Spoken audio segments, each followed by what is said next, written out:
Assalamualaikum warahmatullahi wabarakatuh. Perkenalkan, nama saya Putri Insani. Saya dari Teknologi Rekayasa Otomasi tahun angkatan 2023 dengan 3 digit NIM terakhir 076. Di sini saya akan membahas secara teoritis apa itu pengendalian motor DC.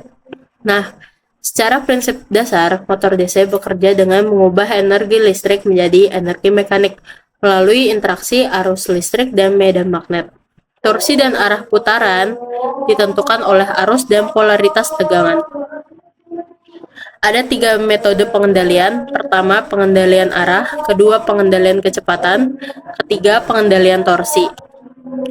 Nah, untuk pengendalian arah, untuk membalik arah putaran, polaritas tegangan itu dibalik. Umumnya menggunakan rangkaian H-bridge, 4 transistor atau MOSFET yang diatur seperti saklar. Lalu ada pengendalian kecepatan. Pengendalian kecepatan itu mengatur tegangan langsung. Semakin besar tegangan, semakin cepat motor berputar. Nah, di sini ada PWM, pulse width modulation, mengatur kecepatan dengan mengubah lebar pulse, duty cycle. Metode ini lebih efisien karena tidak banyak energi yang terbuang sebagai panas. Lalu pengendalian torsi, itu bisa menggunakan microcontroller seperti Arduino, STM32, Raspberry, dan lain sebagainya untuk menghasilkan sinyal PWM. Nah, di sini bisa juga menggunakan driver motor kayak L298N, L293D, BTS 7960, atau modul MOSFET. Fungsinya sebagai perantara agar motor tidak langsung disambungkan ke microcontroller. Lalu ada feedback control menggunakan sensor seperti encoder, tachometer, atau sensor arus. Umumnya diterapkan dengan algoritma PID, proportional integral derivative, agar kecepatan atau posisi lebih presisi. Nah, aplikasi motor DC itu sangat umum di robotik sebagai kendali roda atau manipulator. Nah, pada industri jelas karena namanya motor DC pasti berhubungan dengan barang-barang yang bergerak seperti konveyor, pompa, dan aktuator. Untuk di peralatan rumah tangga ada kipas, blender, dan mesin cuci.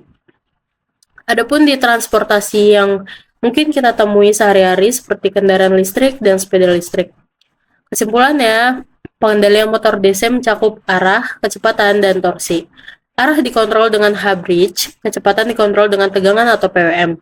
Torsi dikontrol melalui arus. Dengan bantuan driver motor dan microcontroller, sistem pengendalian motor DC bisa dibuat sederhana hingga canggih menggunakan feedback sensor dan kontrol PID. Nah, di sini ada rangkaiannya, tapi ini belum jadi. Nah, di sini saya akan memberi penjelasan dulu.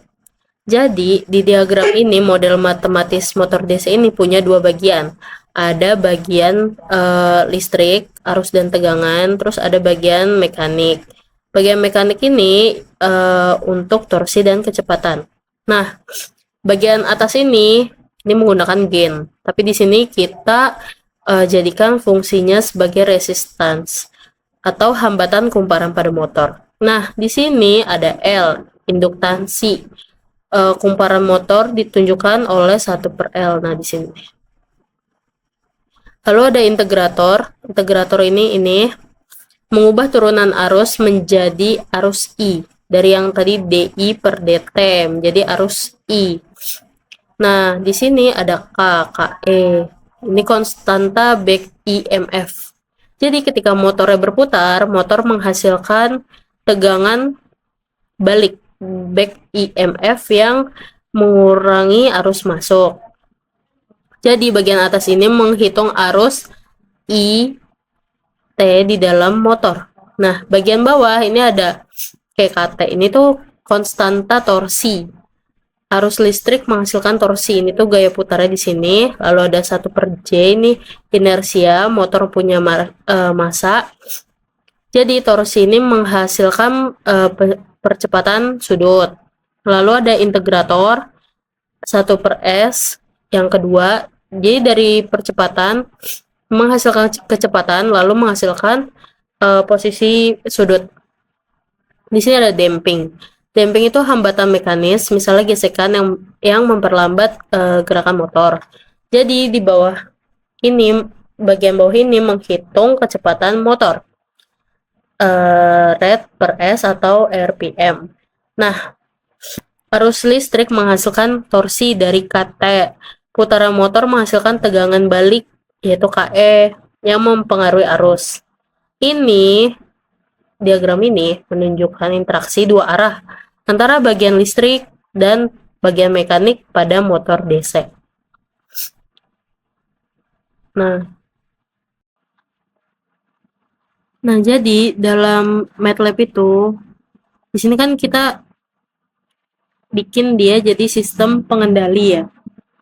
Nah, tapi MATLAB itu nggak bisa ngebaca kalau misal kita nggak ngeinisialisasi si R itu apa, 1 per L itu apa, K itu apa.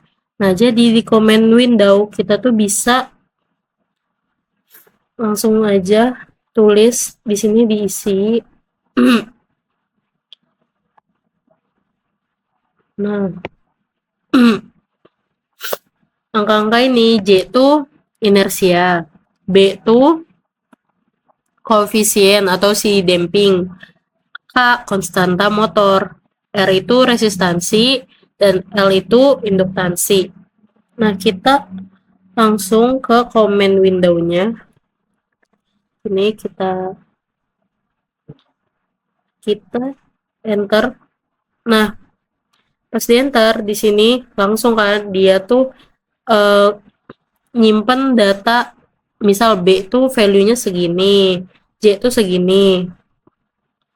Nah, coba kita balik lagi ke Simulink, kita run.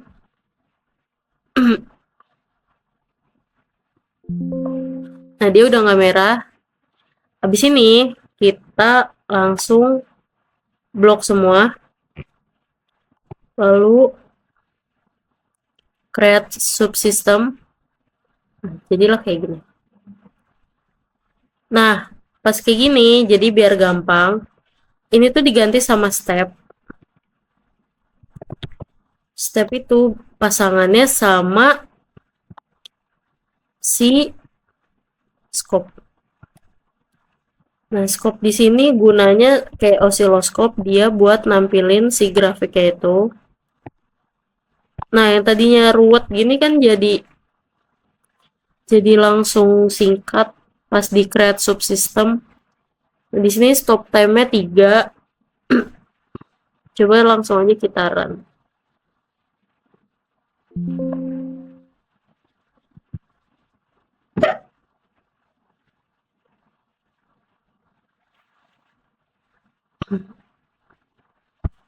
Nah, di sini udah ada tampilannya. Sumbu X horizontal itu tuh sumbu waktu. Nah, sumbu Y yang vertikal itu output kecepatan motornya. Jadi awalnya motor itu diam, di sini motor tuh diam. Lalu pada detik pertama motor mulai bergerak.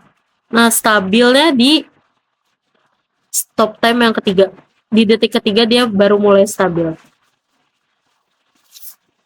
Nah, ini sekiranya ini yang open loop.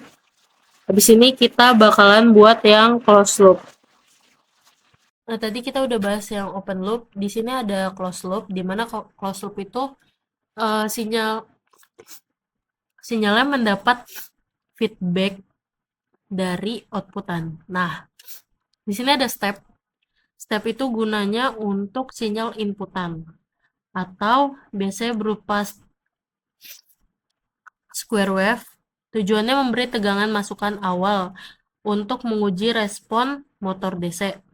Nah, blok lingkaran digunakan buat selisih, atau biasa untuk menghitung error.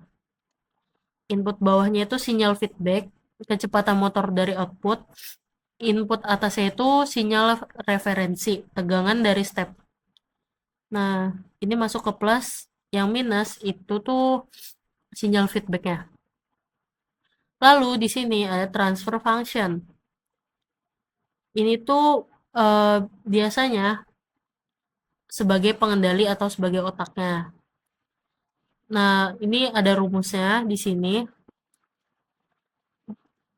Lalu di sini ada block voltage motor DC dan ini scope. Scope itu untuk menampilkan grafik. Langsung saja di run.